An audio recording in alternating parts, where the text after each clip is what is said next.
Hi, my name is Kevin Wynter. I'm a film and media studies professor at Pomona College, and my research focuses on violence in contemporary cinema.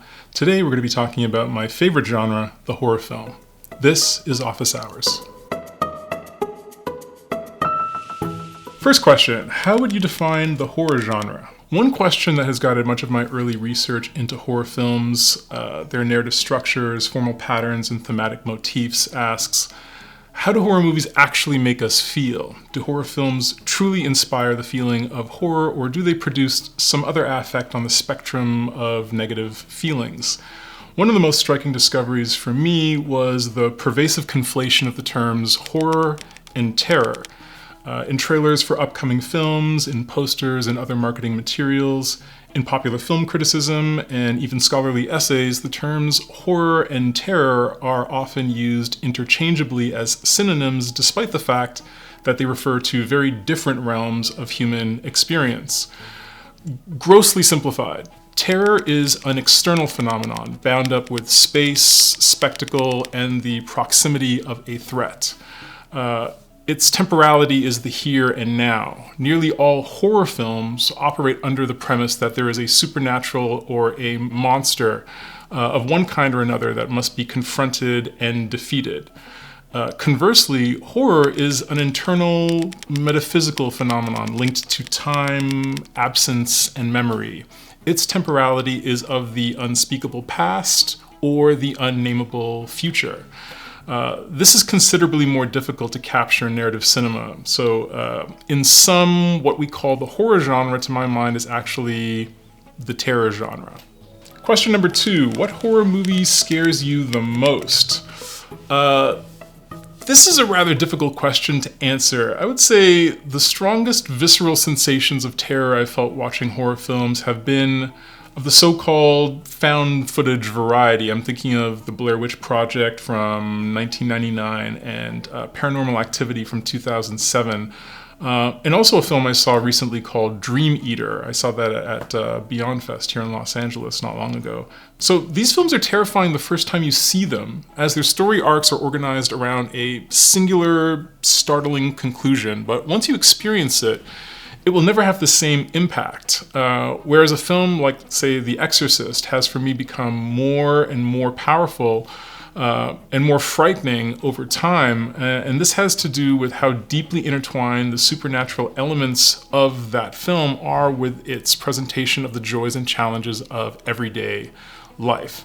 So invariably, the most frightening horror films, which again really inspire feelings of terror, not horror, effectively link the ordinary to the extraordinary, or the natural to the supernatural. Now, if we're talking about films that truly inspire the feeling of horror, which is quite different than feelings of terror, the brilliant documentary Shoah is a true horror film. True horror films aim not at scaring you with a spatial predicament, that is, where is the monster, where is the threat coming from, how will I survive? They aim instead more squarely at something fundamental, crimes whose purpose is not the destruction of life, but the destruction of the human condition itself. These films are much more difficult to make, and their effects much more difficult to inspire within the popular cultural products of Hollywood cinema.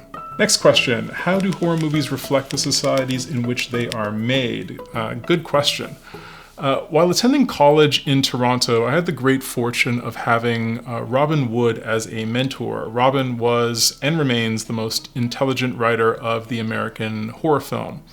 One of his great insights concerns the role repression plays in the horror genre. Throughout his work, Robin repeatedly points out that two forms of repression characterize all societies: basic repression and surplus repression. Simply put, basic repression is universal, necessary, and inescapable. Without basic repression, we would not be capable of delaying gratification, experiencing empathy for others as a value above and beyond self-fulfillment, nor would our capacity for thought and reflection transcend base animalism. Surplus repression, on the other hand, is specific to a particular culture and is the process whereby people are conditioned from earliest infancy to take on predetermined roles within that culture. So, in a nutshell, basic repression is universal, whereas surplus repression is culturally specific. Now, as Freud was kind enough to reveal to us on matters of repression, all that is repressed must eventually return in one form or another. It is within this matrix of culturally specific surplus repression and the return of the repressed that horror films reflect the traumas, guilt, pressures, and fears of the societies that produce them. If you want to get a sense of the prevailing anxieties and fears of any particular culture at any given moment in history, just look at the monsters populating its horror films. I think one of the sharpest observations Robin shared with us, and one I firmly believe to be true, is that horror films would not make sense in a society that was not prepared to enjoy and surreptitiously endorse the working out of its own destruction. Next question, how has the horror genre maintained its popularity with American audiences? The genre has certainly gone through peaks and valleys in its history, but it has always been a genre that promises its audiences a safe space to experience intense feelings like fear and dread that would otherwise be repellent in everyday life. Horror films tend to be remarkably of their moment and profit from reflecting the social anxieties of their time. In times of social, political, and economic crisis, horror films tend to flourish, which reiterates the point I made a moment ago about audiences flocking to theaters to see the social and institutional orders of life chopped up and obliterated. Horror films also happen to be a genre that pushes the creative limits of makeup design, special effects. Mix all of these ingredients together, and the question really becomes, when will the horror genre ever not be popular with American audiences? And lastly, what is your favorite horror film? This is pretty easy. Tobe Hooper's The Texas Chainsaw Massacre. It is, simply put, a masterpiece, not only of the horror genre, but of all American independent cinema, quite frankly. The film's deranged, manic violence is somehow offset by the suggestive beauty of the cinematography and its airtight pacing. The final image of Leatherface wildly waving his chainsaw also happens to be one of my favorite images in all of cinema.